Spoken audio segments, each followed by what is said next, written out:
Hi guys, welcome to the next video of the Struts tutorial series. In this video we will look into the overview of OGNL. It is mainly used in JSPs to access the action objects or other objects. Generally in other technologies like JSP and Servlet or Struts 1, we need to set the attributes in request context or session objects and then retrieve those objects from our JSP using implicit objects. But Struts 2 works differently. It stores the action objects or other objects into something called value stack.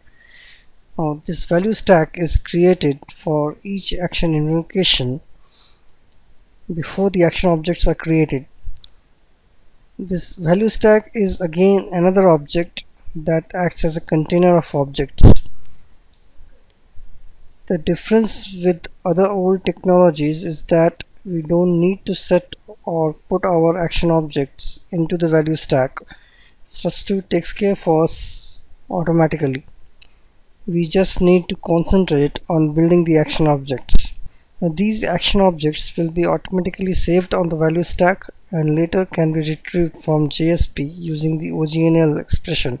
Now, to complicate things further, the value stack has two parts in it: the object stack and the context map. The object stack contains the action objects while context map contains various maps. Now, generally value stack is used to refer to the object stack, but internally it has the context map as well. The context map contains different maps like parameters, request, session and application. The parameters map contains the request parameters for the current request, while the request map contains all the request attributes for the current request. The session map contains the session attributes for the current user, and the application map contains the servlet context attributes for the current application. Now, the OGNL is used to navigate the objects in the value stack. It provides different ways to access objects in the object stack and the context map from our JSP. We just need to prefix with hash where you intend to access the context map. Now, without a hash, it will search in the object stack. Now, we can access the property of an object using the object.property name syntax. Objects can be referred to using the zero-based index. Now, the top object of the stack is referred to as 0 and the object below can be referred to as 1. There are generic tags like property tag which Struts provides, using which we can actually navigate to these action objects or the value objects present in the value stack. This is the property tag here, and in this value attribute we have to specify or mention our OGNL expression to access the objects. So we can specify something like this.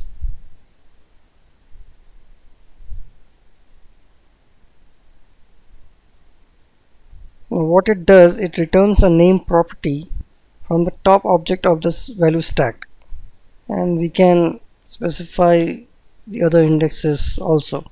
This 0 refers to the top object of the value stack. So currently we are trying to access the name property from the top object of the value stack. Now the important characteristic of OGNL is that if the specified property is not found in the specified object, then it will continue to search the property in next objects until the property is found or until there are no objects in the value stack. So in effect, the index it specifies is the starting position to search for the property. So if you want to search for the property from the top of the value stack, you can actually omit the index. So we can just specify name in the value attribute if we want to search for the name property from the top object of the value stack. Now, to access the context map, we should use hash followed by the map name followed by dot and then followed by the attribute name. So if we have some name attribute in the request map, then we can get that value using hash request dot name. So now we are trying to access the context map of the value stack, and without hash it will search in the object stack. That's the difference between these two. So in summary, OGNL helps views to display the action objects and other map objects. In this video we actually covered the theory part of the OGNL. We will see OGNL working when we will start looking into these Struts2 tags in the GSP. This is it for this video. I hope it was helpful. Thanks for watching.